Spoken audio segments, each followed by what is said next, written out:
గత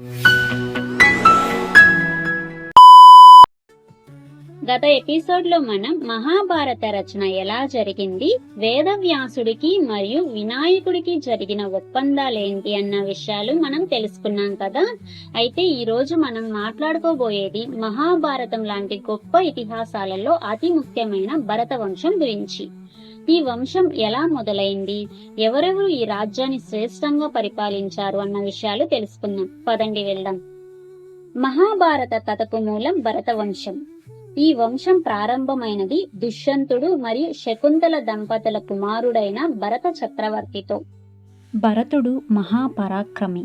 అతని పాలనలో ఆయన రాజ్యం న్యాయం, ధర్మంతో వెలిగిపోయేది. భారతదేశానికి భారతం అనే పేరు కూడా ఈయన నుండే వచ్చిందని చెబుతారు.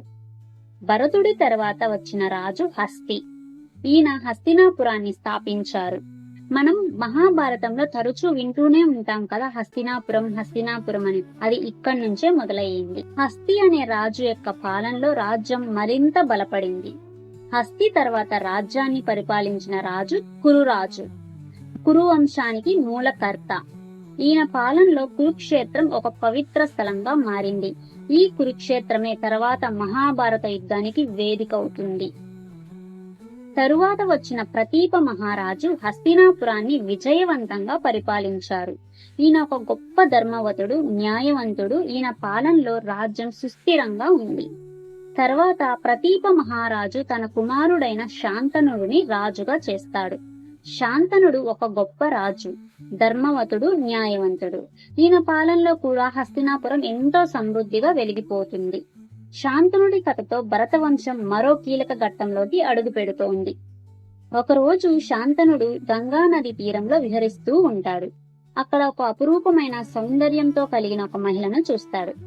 ఆమె గంగాదేవి.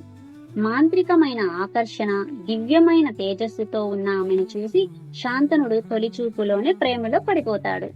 వెంటనే ఆమెను వివాహం చేసుకోవాలని కోరుతాడు. అప్పుడు గంగాదేవి ఒక కఠినమైన షరతు పెడుతుంది. నన్ను వివాహం చేసుకోవచ్చు, కానీ నేను ఏం చేసినా నన్ను ఎప్పుడూ ప్రశ్నించకూడదు. ఒక్కసారి ప్రశ్నిస్తే నిన్ను వదిలి వెళ్ళిపోతాను అని చెబుతుంది. దానికి శాంతనుడు కూడా సరే అంటాడు.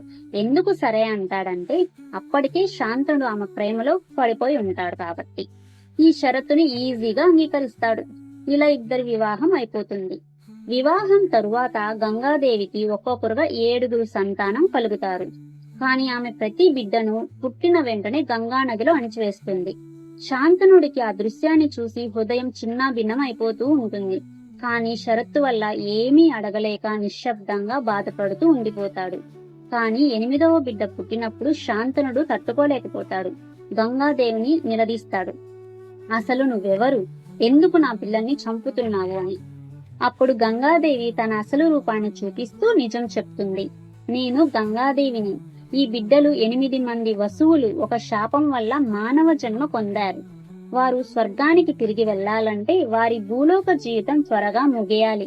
అందుకే నేను వారిని నదిలో కలిపాను. కాని 8వ బిడ్డ భూమిపై జీవించాల్సిన శాపం పొంది ఉన్నాడు. అతడే దేవవ్రతుడు అని చెబుతుంది. వెంటనే గంగాదేవి శాంతనుడితో ఇలా అంటుంది. నీవు నా షరతును ఉల్లంఘించావు శాంతన మహారాజా, కాబట్టి నేను ఇంక నీతో ఉండలేను అని. తరువాత ఆమె దేవవ్రతుడిని తీసుకొని గంగా నదిలో కలిసి వెళ్లిపోతుంది. శాంతనుడు చూస్తూ ఒంటరిగా విషాదంలో మునిగిపోతాడు.